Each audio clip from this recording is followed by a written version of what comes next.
प्यारे बच्चों, आज हम कक्षा 7वीं विषय हिंदी पुस्तक वसंत भाग 2 उपविषय पाठ 6 रक्त और हमारा शरीर का व्याख्यान 2 पढ़ेंगे।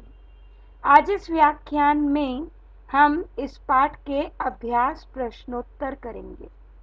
हमने इसके व्याख्यान 1 में लेखक परिचय पढ़ा था, कठिन शब्दार्थ किए थे और पाठ का सार पढ़ा था।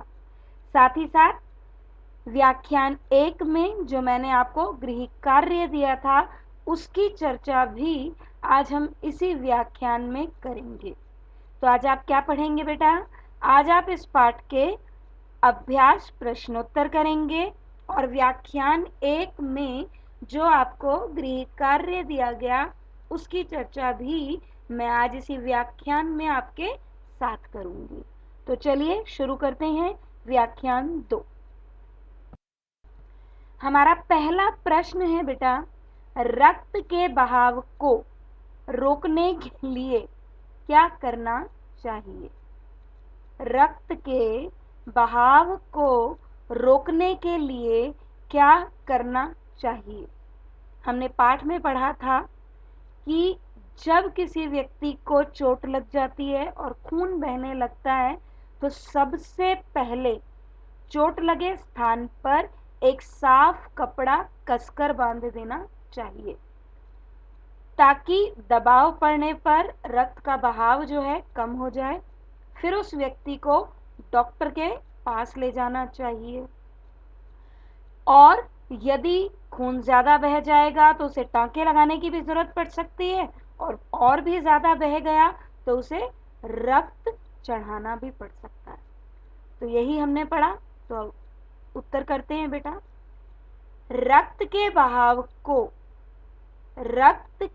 बहाव को रोकने के लिए चोट के स्थान पर साफ कपड़ा कसकर बांध देना चाहिए क्योंकि दबाव पड़ने पर रक्त का बहना कम हो जाता है। जब दबाव पड़ेगा कसकर उस जगह कपड़ा बंध जाएगा और उसके दबाव से खून बहना जो है कम हो जाएगा।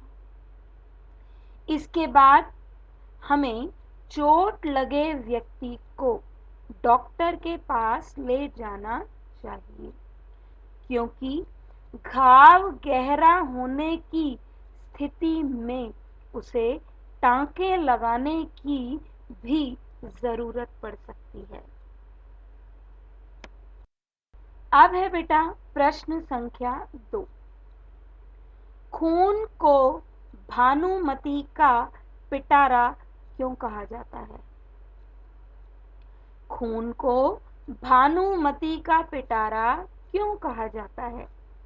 बेटा, भानुमति का पिटारा हिंदी में एक लोकोक्ति है और जिसका अर्थ है एक पिटारे में कई तरह की वस्तुओं का होना। जिस तरह भानुमति का पिटारा दिखता तो छोटा सा है, लेकिन जब वो खुलता है तो उसमें बहुत सी अलग अलग तरह की चीजें मिलती हैं। उसी प्रकार यानी उसी तरह खून की एक बूंद में भी लाखों की संख्या में कण पाए जाते हैं। ठीक है, तो अब उत्तर करते हैं। भानुमति का पिटारा हिंदी में एक लोकोक्ति है। भानुमति का पिटारा हिंदी में एक लोकोक्ति है जिसका अर्थ है एक पिटारे में कई तरह की वस्तुएं। जिसका क्या अर्थ है?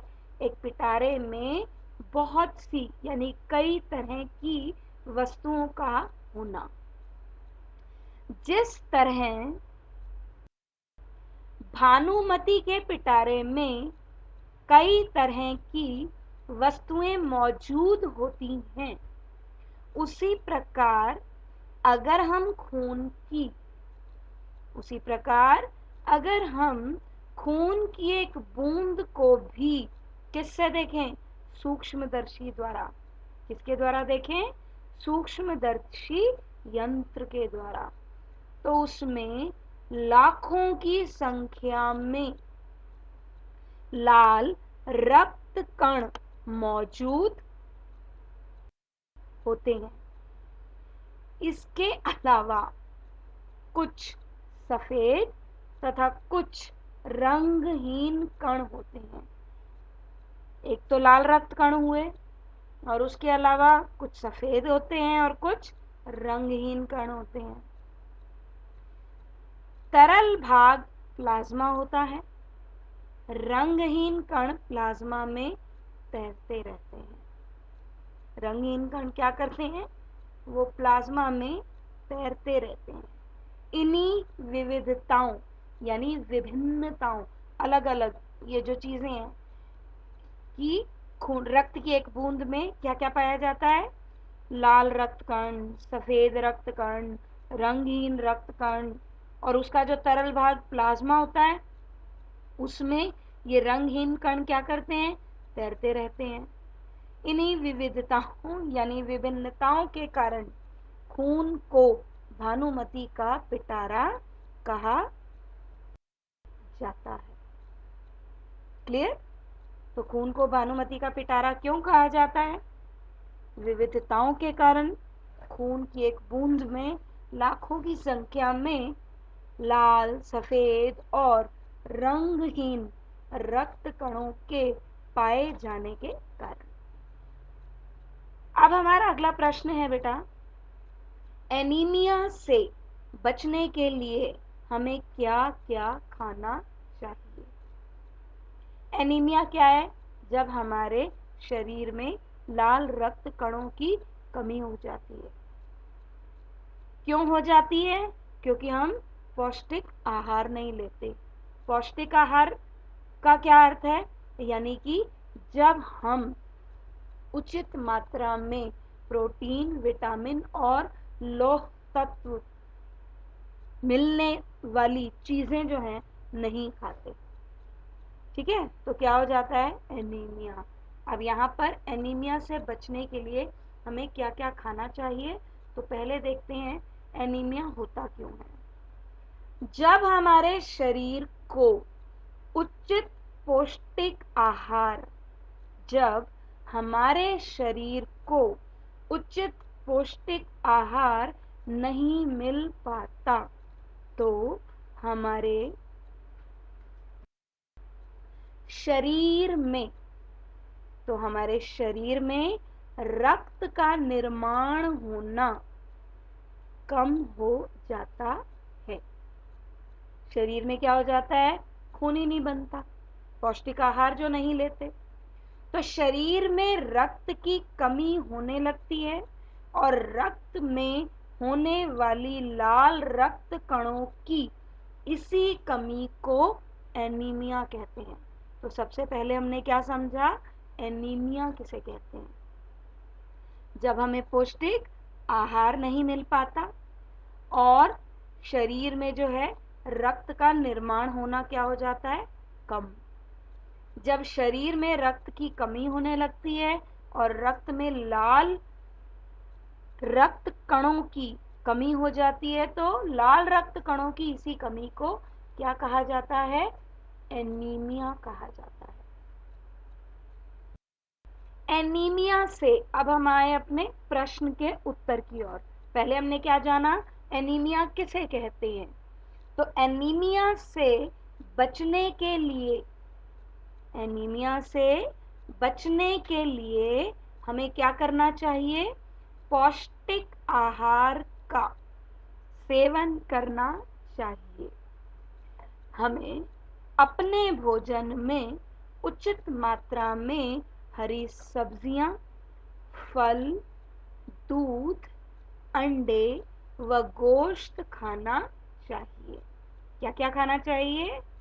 हरी सब्जियां, फल, दूध, अंडे व गोश्त। ताकि क्यों खाना चाहिए? ताकि हमारे शरीर को प्रोटीन, लौह तत्व और विटामिन मिलते रहें, ताकि हमारे शरीर को क्या क्या मिलता रहे? प्रोटीन, लौह तत्व और विटामिन मिलते रहें, जिससे हमारे शरीर में रक्त की कमी न हो। अब चौथा प्रश्न है बेटा, पेट में कीड़े क्यों हो जाते हैं? पेट में कीड़े क्यों हो जाते हैं? इनसे कैसे बचा जा सकता है? अब यहाँ पर दो प्रश्न हैं। पहले हम बताएंगे कि पेट में कीड़े होने का कारण क्या है, और फिर पेट में कीड़े न हों तो इससे कैसे बच सकते हैं, इसका उत्तर लेंगे। तो पहला प्रश्न बेटा, पहले प्रश्न का उत्तर है पेट में कीड़े। पेट में कीड़े प्रायः ज्यादातर कैसे होते हैं?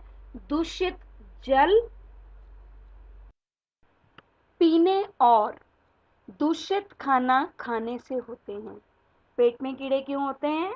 पेट में कीड़े दूषित पानी पीने, जल पीने और दूषित माने गंदा, जो गंदे हाथों से बना है, जो सफाई से नहीं बनाया गया खाना, ऐसा खाना खाने से होते हैं। कुछ ऐसे किस्म के भी कीड़े होते हैं जिनके अंडे, अब दूसरी तरह के कीड़ों के बारे में बताया जा रहा है कि कुछ ऐसे किस्म के भी कीड़े होते हैं जिनके अंडे जमीन की ऊपरी सतह में होते हैं। ये हमने पाठ में पढ़ा था।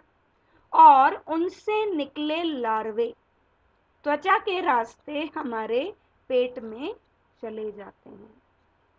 तो दूसरे किस्म के कीड़े कैसे होते हैं? जिनके अंडे जमीन की ऊपरी सतह में होते हैं और उनसे निकले लार्वे त्वचा के रास्ते हमारे पेट में चले जाते हैं। कैसे चले जाते हैं? जब हम नंगे पैर जमीन पर घूमते हैं तो।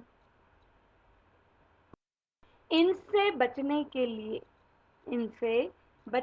लिए हमें सफाई से बनाए गए खाद्य पदार्थों को खाना चाहिए। भोजन करने से पहले और बाद में हाथ अच्छी तरह से धोने चाहिए। इनसे बचने के लिए हमें सफाई से बनाए गए खाद्य पदार्थों को खाना चाहिए, यानी हमारे पेट में कीड़े न हों उसके लिए हमें न तो दूषित जल पीना है और ना ही दूषित खाना खाना है। सफाई से जो बनाया गया खाना है केवल उसी को खाओ। दूसरी चीज क्या करनी है? भोजन करने से पहले और बाद में अच्छी तरह से हाथ धोने चाहिए। हाथों को भोजन करने से पहले बाद में हाथ अच्छी तरह से धोने चाहिए और साफ पानी पीना चाहिए। खास किस्म के कीड़ों से बचने के लिए हमें क्या करना है? अब खास किस्म के कीड़ों से बचने के लिए हमें शौच के लिए शौचालय का प्रयोग करना है। पहली चीज, शौच के लिए शौचालय का प्रयोग करना चाहिए तथा नंगे पैर इधर उधर घूमने से बचना चाहिए। यानी कि जमीन पर जब हम चल रहे हैं तो हमें नंगे पैर नहीं चलना है। अगला प्रश्न है बेटा, रक्त के सफेद कणों को वीर सिपाही क्यों कहा गया है? रक्त के सफेद कणों को वीर सिपाही क्यों कहा गया है? उत्तर है बेटा, रक्त के सफेद कणों को वीर सिपाही इसलिए कहा गया है क्योंकि जब रोगाणु शरीर पर हमला करते हैं तो रक्त के सफेद कण उनसे डटकर मुकाबला करते हैं और जहां तक हो सके वह रोगाणुओं को हमारे शरीर के अंदर प्रवेश नहीं करने देते। इस प्रकार वह बहुत से रोगों से हमारी रक्षा करते हैं। तो उत्तर में हमने जाना कि हमारे शरीर के अंदर जो रक्त के सफेद कण हैं, उनका क्या काम है? उनका काम है रोगाणुओं को हमारे शरीर के अंदर प्रवेश न करने देना, यानी कि रोगों से हमारी रक्षा करना। छठा प्रश्न है बेटा, ब्लड बैंक में रक्तदान से क्या लाभ है? ब्लड बैंक में रक्तदान से क्या लाभ है? अब ब्लड बैंक क्यों बनाए जाते हैं?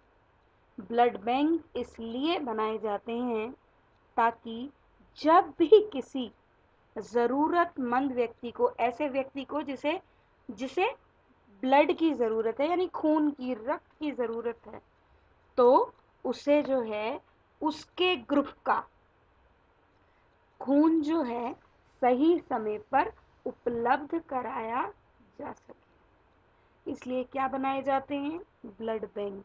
और ब्लड बैंक में जो लोग रक्तदान करते हैं, अब रक्तदान करते हैं और रक्तदान करके वो ब्लड बैंक में उनका ब्लड जो है सुरक्षित रख लिया जाता है, और जिस भी व्यक्ति को उस ब्लड की, उस खून की ज़रूरत पड़ती है आपातकालीन स्थिति में, ऐसी स्थिति में जब वो कहीं पर भी नहीं जा सकता, मुश्किल की स्थिति में, तो वहाँ पर सुरक्षित रखा गया ब्लड जो है उस व्यक्ति को चढ़ा दिया जाता है।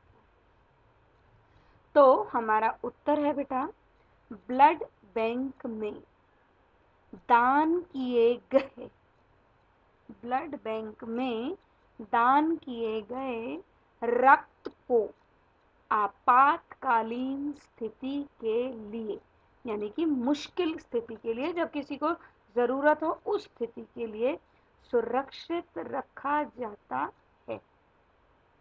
किसी भी व्यक्ति को रक्त की आवश्यकता पड़े तो उसके लिए किसी भी रक्त समूह का रक्त ब्लड बैंक से लिया जा सकता है। कितने प्रकार का रक्त समूह होते हैं? 4। A, B, O, A positive negative, B positive negative, O positive negative, A B positive negative. तो 4 प्रकार के जो ये रक्त समूह हैं, इन रक्त समूहों का रक्त जो है ब्लड बैंक में सुरक्षित रखा जाता है, और जिस भी ग्रुप के व्यक्ति को, मतलब जिस व्यक्ति को जिस भी ग्रुप का ब्लड चाहिए होता है वो यहाँ से प्राप्त कर लेता है। अतः ब्लड बैंक में रक्तदान से हम खून की आवश्यकता, जिस व्यक्ति को, मरीज को खून की ज़रूरत पड़ती है, हम उसकी जान बचा सकते हैं। अब बेटा ये थे आपके अभ्यास कार्य के 6 प्रश्न, और अब हम पढ़ रहे हैं गृह कार्य व्याख्यान 1 का। व्याख्यान 1 में मैंने आपसे 4 प्रश्न पूछे थे। कितने प्रश्न पूछे थे?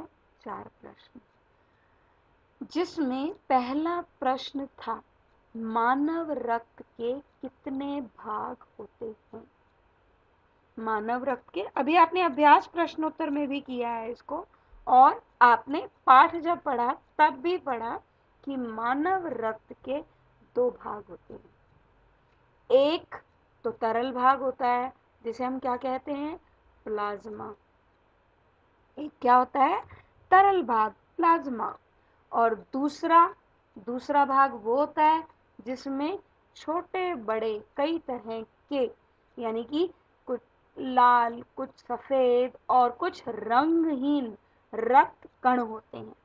और साथ साथ हमने पढ़ा था कि ये जो रंगहीन रक्त कण हैं वो कहाँ तैरते रहते हैं?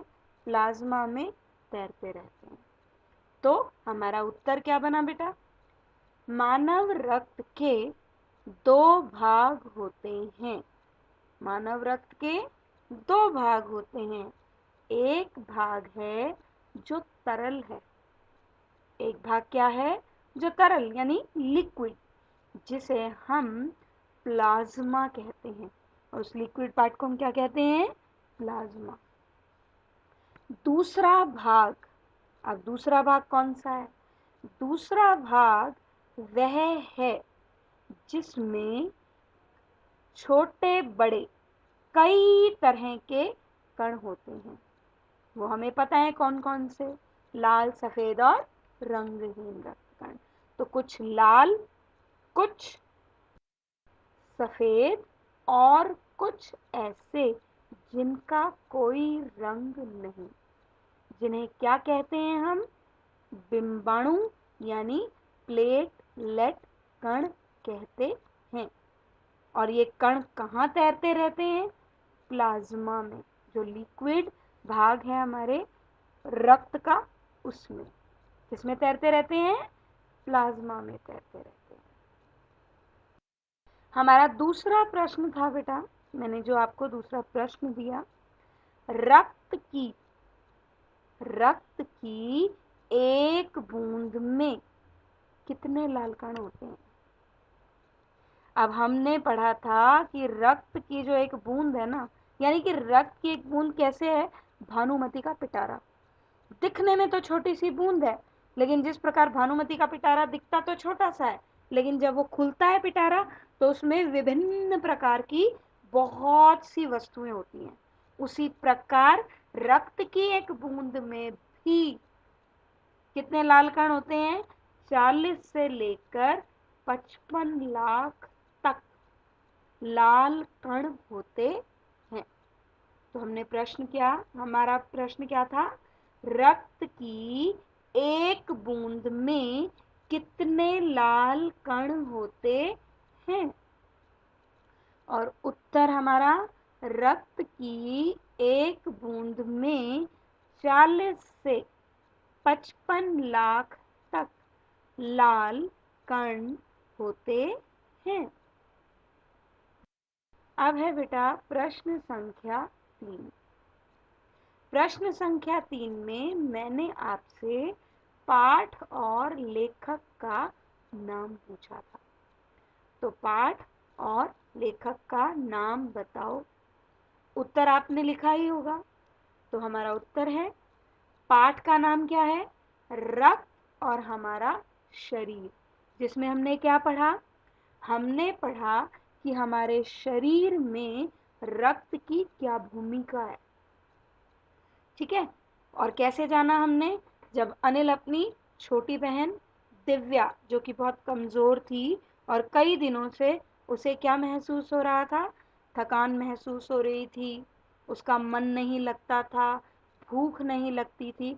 जब उसे डॉक्टर के पास ले गया तो वहां डॉक्टर ने उसे बताया कि उसे एनीमिया है।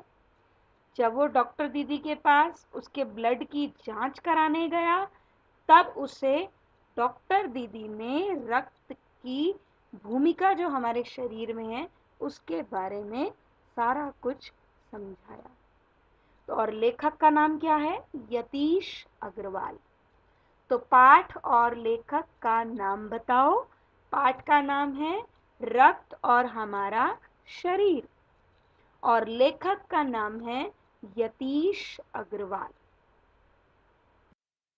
अब है बेटा प्रश्न संख्या 4। घायल व्यक्ति को डॉक्टर के पास ले जाने से पहले क्या करना चाहिए? जब हमने इस बारे में पाठ में पढ़ा तो हमने पढ़ा था कि घायल व्यक्ति को डॉक्टर के पास ले जाने से पहले उसके चोट लगे स्थान पर कसकर कपड़ा बांध देना चाहिए, ताकि उसका जो रक्त का बहाव है वो थोड़ा सा कम हो जाए, उसका ज़्यादा रक्त न बहे, कहीं इतना रक्त न बह जाए कि उसे जो है अतिरिक्त रक्त जो है देना पड़े। तो घायल व्यक्ति को डॉक्टर के पास ले जाने से पहले क्या करना चाहिए? उत्तर है, घायल व्यक्ति को डॉक्टर के पास ले जाने से पहले उसकी चोट लगे स्थान पर कस कर एक साफ कपड़ा बांध देना चाहिए ताकि खून का बहाव कम हो सके। ताकि क्या हो सके? खून का बहाव कम हो सके। अब है बेटा प्रश्न संख्या 5। पेट में कीड़ों से कैसे बचा जा सकता है? पेट में कीड़ों से कैसे बचा जा सकता है? उत्तर है पेट में कीड़ों से बचने के लिए हमें खाना खाने से पहले और बाद में हाथ धोने। खास किस्म के कीड़ों से बचने के लिए हमें क्या करना है? अब खास किस्म के कीड़ों से बचने के लिए हमें शौच के लिए शौचालय का प्रयोग करना है। पहली चीज, शौच के लिए शौचालय का प्रयोग करना चाहिए तथा नंगे पैर इधर उधर घूमने से बचना चाहिए। यानी कि जमीन पर जब हम चल रहे हैं तो हमें नंगे पैर नहीं चलना है। अगला प्रश्न है बेटा, रक्त के सफेद कणों को वीर